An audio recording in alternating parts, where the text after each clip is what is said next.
Hello my dear friends, welcome to movie hunter YouTube channel. So friends, আজকে একটি upcoming Hindi movie নিয়ে আলোচনা করব, যেটি হলো ইক্কা।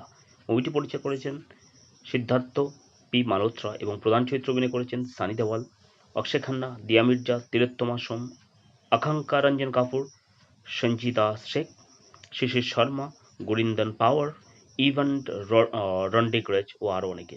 যদিও এই মুভিটি এখনও মুক্তি পায়নি, তথাপি মুভিটি নিয়ে একটি কাল্পনিক গল্প তোমাদের সামনে উপস্থাপনা করেছে। তো চলো শুরু করা যাক।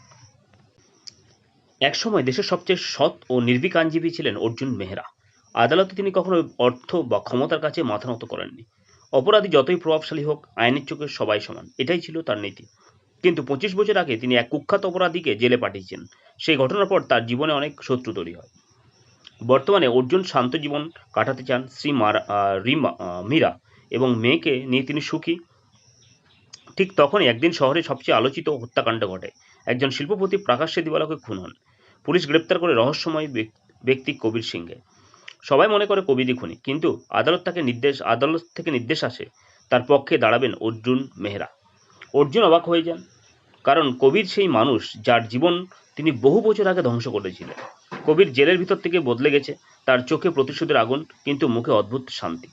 প্রথম সাক্ষাতে কবির বলে, আপনি যদি আমার মামলা না লড়েন তাহলে শুধু একজন মানুষ নন, আপনার পুরো পরিবার ধ্বংস হয়ে যাবে। অর্জুন ভয় পায় না, কিন্তু বুঝতে পারে কোনো বড় ষড়যন্ত্র চলছে। আদালতে রাষ্ট্রপক্ষের কৌশলী অনন্যা সেন উকিল। তিনি অত্যন্ত মেধাবী এবং বিশ্বাস করেন কবিরই খুনি। প্রথম দিনের শুনানিতে আদালতে এমন সব প্রমাণ হাজির হয় যাতে কবিরের শাস্তি প্রায় নিশ্চিত হয়ে বলে মনে করা হয়। কিন্তু অর্জুন একটি ছোট্ট অসঙ্গতি খুঁজে পান। সিসিটিভির সময় এবং ফরেন্সিক রিপোর্ট মিলছে না। তিনি তদন্ত শুরু করেন। ধীরে ধীরে জানা যায় নিহত শিল্পপতি একটি বিশাল দুর্নীতির সঙ্গে যুক্ত ছিলেন। বহু নিরীহ মানুষের জমি দখল করে তিনি সাম্রাজ্য গঠন করেছিলেন। এদিকে অর্জুনের পরিবারের উপর একের পর এক হামলা শুরু হয়। মেয়েকে অপহরণের চেষ্টা, স্ত্রীকে হুমকি দেওয়া হয়।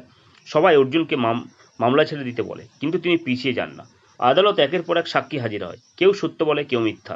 একদিন হঠাৎ একজন বৃদ্ধ সাক্ষী দিতে আদালতে এসে জানায় আসল খুনি কবির নয়। তারপরে সে বৃদ্ধ রহস্যজনকভাবে নিখোঁজ হয়ে যান। অর্জুন বুঝতে পারেন প্রভাবশালী একটি গোষ্ঠীর সত্য লুকিয়ে রেখেছে। কবিরও সব কথা বলছিল না। সবশেষে সে স্বীকার করে সে খুনি নয়, কিন্তু প্রকৃত অপরাধীকে চেনে।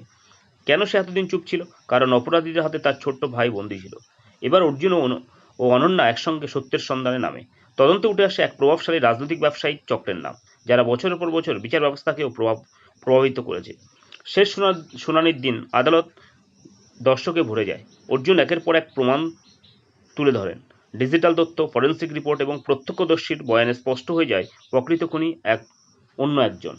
ঠিক তখনই আদালতের মধ্যে এক আততায়ী গুলি চালানোর চেষ্টা করে। কবির নিজের প্রাণের ঝুঁকি নিয়ে অর্জুনকে বাঁচায়। পুলিশ আততায়ীকে গ্রেপ্তার করে। আদালতে শেষ পর্যন্ত কবিরকে নির্দোষ ঘোষণা করে। আসল অপরাধীদের যাবজ্জীবন কারাদণ্ড হয়। রায় ঘোষণার পরে অর্জুন কবিরকে জিজ্ঞাসা করে, তুমি আমাকে বাঁচালে কেন? কবির শান্তভাবে উত্তর দেয়, আপনি একদিন আমাকে শাস্তি দিয়েছিলেন কারণ আমি অপরাধ করেছিলাম। আজ আপনি আমাকে ন্যায় বিচার দিয়েছেন। প্রতিশোধের চেয়ে বিচার অনেক বড়। কয়েক মাস পরে অর্জুন আবার নতুন একটি মামলা হাতে নেয়। আদালতের সিঁড়ি বেয়ে ওঠার সময় তিনি আকাশের দিকে তাকিয়ে থাকেন, কারণ তিনি জানেন সত্যকে হয়তো দেরিতে জয়ী হতে হয়, কিন্তু শেষ পর্যন্ত সত্যেরই জয় হয়।